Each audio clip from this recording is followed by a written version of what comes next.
ದಾವಣಗೆರೆ ದಕ್ಷಿಣ ಉಪಚುನಾವಣೆ ರಾಜ್ಯ ರಾಜಕೀಯದಲ್ಲಿ ಅಲ್ಲೋಲ ಕಲ್ಲೋಲ ಸೃಷ್ಟಿ ಮಾಡಿದೆ. ಕಾಂಗ್ರೆಸ್ ಪಾರ್ಟಿ ಮುಸಲ್ಮಾನರನ್ನ ಕೇವಲ ವೋಟ್ ಬ್ಯಾಂಕ್ ರಾಜಕಾರಣಕ್ಕಾಗಿ ಬಳಸ್ಕೊಳ್ತಾ ಇದೆಯಾ, ಬಳಸ್ಕೊಳ್ತಾ ಇಲ್ವಾ?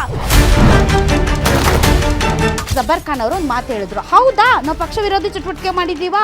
ಏನ್ ನಡೀತಾ ಇದೆ ನಿಮ್ಮ ಪಾರ್ಟಿಯಲ್ಲಿ? ಮುಸಲ್ಮಾನರು ಅನ್ನೋದು ಇದನ್ನ ನೀವು ಒತ್ತಿ ಒತ್ತಿ ಹೇಳ್ತಾ ಇರೋದು ಉದ್ದೇಶನೇ ನನಗೆ ಅರ್ಥ ಆಗ್ತಾ ಇದೆ. ಮುಸಲ್ಮಾನರು, ಕ್ರೈಸ್ತರು ಕಾಂಗ್ರೆಸ್ ಪಕ್ಷ ಗುಲಾಮರಾಗಿರ್ತೀವಿ. ದುಡ್ಡೇ ದೊಡ್ಡಪ್ಪ, ಜಮೀರ್ ಅಹಮದ್ ಖಾನ್ ಅದರಪ್ಪ. ನೀವೇನ್ ಮಲ್ಟಿ ಮಿಲಿಯನಿಯರ ನೀವು?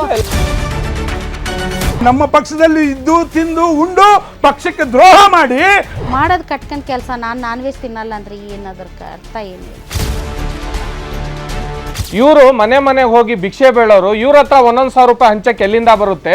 ಏನ್ ಆಟ ಆಡ್ತಾ ಇದೆ? ಮಲ್ಲಿಕಾರ್ಜುನ್ ಅವ್ರ ಮನೆಯಲ್ಲಿ ಸಮರ್ಥದೇನು ಮದುವೆ ಇರಲಿಲ್ಲ ಅಲ್ಲಿ.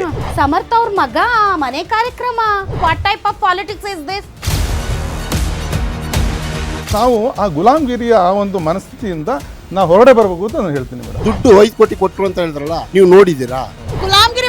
ಅಮ್ಮ ತಾಯಿ ಸಹೋದರಿ ಒಂದು ನಿಮಿಷ ಮಾತಾಡ್ಕೊಳ್ಳಿ. ಯೂತ್ ಕಾಂಗ್ರೆಸ್ ಬಗ್ಗೆ ಎಷ್ಟಮ್ಮ ಗೊತ್ತೋ ನಿಮಗೆ? ಮುಸಲ್ಮಾನರಿಗೆ ಕಾಂಗ್ರೆಸ್ನವ್ರು ಏನು ಲೀಸ್ಗೆ ಹಾಕೊಂಡಿಲ್ಲ. ನೀವೇನಿಗೆ ಸರ್ ಅವ್ರಿಗೆ ಬಂದು ಬಕೆಟ್ ಹಿಡಿತಾ ಇದ್ದೀರಿ? ನೀವು ಬಕೆಟ್ ಹಿಡಿತಿರೋದು ನಿಮ್ಮ ಅಧಿಕಾರ, ನಿಮ್ಮ ಸ್ವಯಂ ಪ್ರಯೋಜನಕ್ಕೋಸ್ಕರ ಚೀರೋದಲ್ಲ.